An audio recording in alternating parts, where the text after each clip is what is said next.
You are watching Grace Television.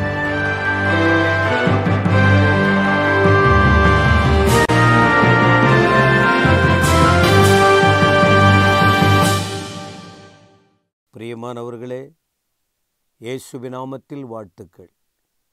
இயேசுவோடு பேசுவோம் வாருங்கள் என்ற நிகழ்ச்சியில் இன்னும் ஒரு வார்த்தையை உங்களுக்கு குறிப்பிட விரும்புகிறேன்.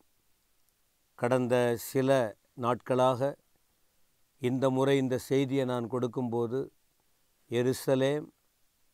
எருசலேமில் காத்திருக்க வேண்டும், எருசலேமின் அனுபவம், இதை குறித்து நாம் 2-3 செய்தி கொடுத்துருக்கோம்.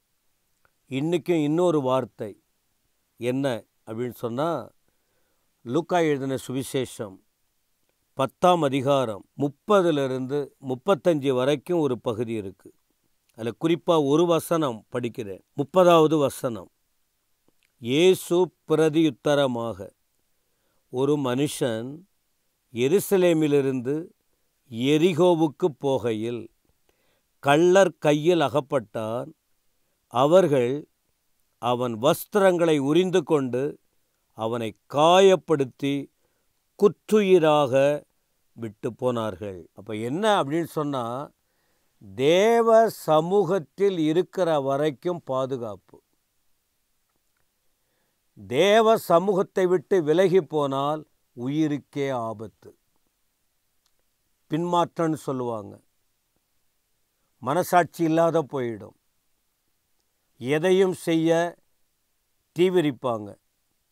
எதுவும் நடக்கலாம். தேவ சமூகத்தில் இருக்கிற வரைக்கும் தான் ஒரு ஆசீர்வாதம். அப்போ இந்த இடத்துல என்ன விஷயம் அப்படின்னு சொன்னால், ஒரு மனுஷன் ஆண்டவர்கிட்ட கேட்குறான், நாங்கள் என்ன செய்யணும், ஒரு நல்லவர்களாக இருக்க என்ன பண்ணணும் அப்படின்னு ஒருத்தவன் கேட்குறான். அப்போ அவனுக்கு ஆண்டவர் சில வார்த்தையை விளக்கமாக சொல்லி கொடுக்கிறார். அப்படி சொல்லும்போது தான் இங்கே ஒரு மனுஷன் எருசலேமில் இருக்கிறான். ஏற்கனவே சொன்னோம், எருசலேம் தேவ சமூகம், தேவனுடைய வீடு, தேவன் இருக்கிற இடம், தேவ சபை. அங்கே இருக்கணும், அங்குள்ள வேலையை செய்யணும், அங்குள்ள காரியத்தை கவனிக்கணும், அந்த தொடர்போடு இருக்க வேண்டும். அப்போ எல்லா விதமான நன்மைகளும் ஆசீர்வாதங்களும் உண்டு. ஆனால் இவன் என்ன பண்ணுறான், தேவ சமூகத்தை விட்டுட்டு எரிகோ என்பது இந்த உலகத்துக்குள்ளே போகிறான், பாவத்துக்குள்ளே போகிறான், தீமைக்குள்ளே போகிறான். போனால் பிரச்சனைன்னு அவனுக்கு தெரியல, மாட்டிக்குவோம், மனுஷங்க விடமாட்டாங்க, சாத்தான் விடமாட்டான், வாழ்க்கை கெட்டு போயிடும், ஆத்துமா அழிக்கப்படும். யோசிக்கலை. தேவ சமூகத்தில் இருக்கிற வரைக்கும் மனசாட்சி வேலை செய்யும். அங்கே தேவ பிரசன்னத்தை உணர முடியும். ஆனால் அந்த இடத்தை விட்டு வெளியில் போயிட்டா எல்லாமே கண்கள் மறைக்கப்பட்டு விடும்.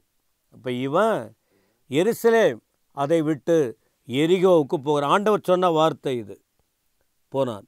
போகும்போது கள்ளர் கையில் அகப்பட்டான். கள்ளர் கைன்னா அவ்வளோதான், மனுஷங்க. அதை நம்ம இப்படி விளக்கம் கொடுப்பாங்க, பிசாசு கையில் மாட்டிக்கிட்டான்னு. இருக்கிற வார்த்தையை நான் அப்படியே சொல்லிட்டு போகிறேன். திருடன் கையில் மாட்டிக்கிட்டான். அவங்க சும்மா விடுவாங்களா? ஏன்னா இப்போ பாதுகாப்பான இடத்துல இருக்கிற வரைக்கும் ஒன்றும் இல்லை. இப்போ அந்த இடத்த விட்டு வெளியில் வந்தபோது எதுவும் நடக்கும், என்னவும் நடக்கும். அப்போ கள்ளர் காத்துக்கிட்டே இருக்காங்க, திருடர்கள் பார்த்துக்கிட்டே இருக்காங்க. அவங்க கையில் மாட்டிக்கிட்டான். அவங்க என்ன பண்ணாங்க, இவங்க நல்லவங்க இல்லையே, நல்லவங்க நல்லது செய்வாங்க, எப்போவுமே நல்லவங்க நல்லதை பேசுவாங்க, நல்லவங்க நல்லது செய்வாங்க, நல்லவங்க யாருக்கும் தீங்கு நினைக்க மாட்டாங்க. இப்போது கெட்டவங்க கையில் மாட்டிக்கிட்டான். அவங்க வஸ்திரத்தை உரிந்தார்கள், வஸ்திரத்தை எடுத்துட்டாங்க. ஏற்கனவே மனுஷன் நிர்வாணமாக இருந்தான், தேவ மகிமை அவனுக்கு மூடப்பட்டது. நிர்வாணமாக இருந்தால் அவங்க வெட்கப்படலை. திருடன் என்ன பண்ணுறான் பாருங்க, அந்த வஸ்திரத்தை திரும்ப உறிஞ்சிட்டான், நிர்வாணமாக பண்ணிட்டான். ரெண்டாவது, அவனை காயப்படுத்திட்டாங்க, வலி உண்டாயிடுச்சு. நிர்வாணமாக்கப்பட்டான், பலி உண்டானது, உயிர் போய்கிட்டு இருக்கு, அப்படியே விட்டு போயிட்டாங்க. குற்றுயிராய் விட்டுட்டு போயிட்டாங்க. பாதுகாப்பற்ற நிலை, பராமரிக்க ஆள் இல்லை, ஆலோசனை சொல்ல ஆள் இல்லை, ஆறுதல் படுத்த யாரும் இல்லை. பிரியமானவர்களே, தேவனை விட்டு தூரம் போனா, தேவ ஆலோசனை விட்டு தூரம் போனா, தேவனுடைய பாதுகாப்பை விட்டு தூரம் போனால் எரிகோ உலகம் நல்லா தான் இருக்கும், இன்பமாக இருக்கும், சந்தோஷமாக இருக்கும், ஜாலியாக இருக்கும், ஒன்றும் மதிமயங்கி போகிற போல இருக்கும், ரொம்ப நல்லா இருக்கும். ஆனால் ஆபத்து காத்திருக்கு. சொன்னால் கேளுங்க, கடவுள் ஞானத்தை கொடுப்பார். சரி, இங்கே என்ன நடந்தது பாருங்க. அப்பொழுது தற்செயலாய் ஒருத்தவன் போகிறான். அவன் யார்? ஆசாரியன். இவன் எங்கே இருந்தவன்? எருசலேமில் இருந்தவன். எருசலேமுக்கு சொந்தக்காரன்.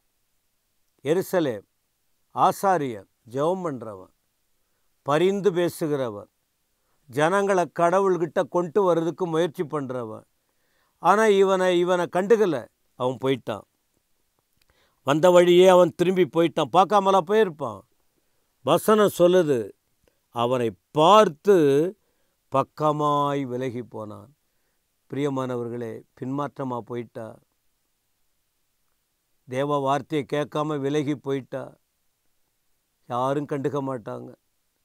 தனிமையாக மாறிடணும், அனாதையாக மாறிடணும். உலகத்தில் எல்லாம் சேருவாங்க, இருக்கிற வரைக்கும் தான். இந்த மனுஷன் வாழ்க்கையை பாருங்கள், இருக்கிறதையும் பிடுங்கிடுவாங்க. இதான். ரெண்டாவது ஒன்று நடக்குது. அந்தபடியே ஒரு லேவியனும் அந்த இடத்துக்கு வந்தான். லேவியன் யார் தெரியுமா? ஆசரிப்பு கூடாரத்தில், தேவனுடைய வீட்டில் வேலை செய்கிறவங்க. ஆசாரியன் வார்த்தைகளை சொல்கிறவங்க, ஆண்டவர்கிட்ட நெருக்கிறவங்க, ப்ரேயர் பண்ணுறவங்க. லேவியன் யார்? உழைக்கிறவங்க, இடத்த சுத்திகரிக்கிறவங்க, கடவுள் வீட்டை நல்லபடியாக வச்சுக்கிறவங்க. அவனும் பார்த்துட்டு, இவங்கெல்லாம் பாருங்கள், கோயிலில் இருக்கிறவங்க, மற்றவங்க ஹெல்ப் பண்ணணுமே, ஒரு ஆத்மாவுக்கு உதவியாக இருக்கணும். அவங்களும் கண்டுக்கலை, விலகி போயிட்டான். பின்பு சமாரியன் ஒருவன் பிரயாணமாக வந்தான். அவன் பார்த்தான். சமாரியன் அவங்க யாருன்னா ஒதுக்கப்பட்டவங்க, ஜனங்களால் புறக்கணிக்கப்பட்டவங்க, சமுதாயத்தால் ஏற்றுக்கொள்ளப்படக்கூடாதவங்க. அவனுக்கு மனசாட்சி வேலை செய்யுது. சர்ச்சுக்குள்ளே இருக்கிறவனுக்கு அந்த நல்ல எண்ணம் இல்லை. சர்ச்சுக்கு அப்பாற்பட்டு இருக்கிறவங்களுக்கு மனசு வேதனையாக இருக்குது. மனதுருகி கிட்ட வந்து காயங்களில் எண்ணெயும் திராட்சை ரசமும் வார்த்து காயங்களை கட்டி அவனை சொந்த வாகனத்தில் ஏற்றி சத்திரத்துக்கு கொண்டு போய் பராமரித்தான். அதன் பிறகு சில வார்த்தையை சொல்லிட்டு போனான். இவனுக்கு ஏதாவது செலவானா எனக்கு சொல்லுங்கள், நான் பார்த்துக்கிறேன். அப்போ இது முடித்த பிறகு என்ன, ஆண்டவர் சொன்ன வார்த்தையில் 3 பேர் போனாங்களே, இவன் யார் நல்லவன் அப்படின்னா, யார் இறக்கம் செஞ்சாங்க அவன்தான். அப்போ நீயும் அப்படியே போய் செய்.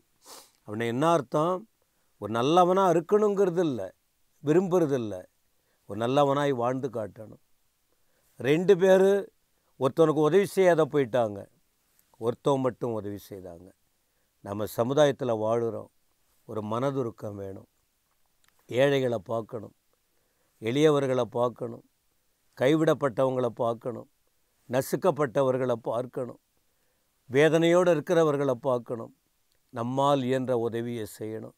அதை செய்யும்போது பரலோகம் பார்த்துக்கிட்டு இருக்கு. அவர் நன்மை தருவார், அவர் ஆசீர்வதிப்பார். அதுக்கு தான் இந்த வேத பகுதியை ஆண்டவர் எழுதி வைத்திருக்கிறார். இதை திரும்ப படிங்க, கேளுங்க, கவனிங்க, வாழ்க்கையில் ஒரு முறை தான் பிறந்திருக்கிறோம். ஏதாகிலும் ஒரு நல்லதை பண்ணிட்டு போயிடணும். அந்த நல்ல சிந்தனையோடு வாழ ஆண்டவர் தாமே உதவி செய்வாராக. ஆமேன், ஆமேன்.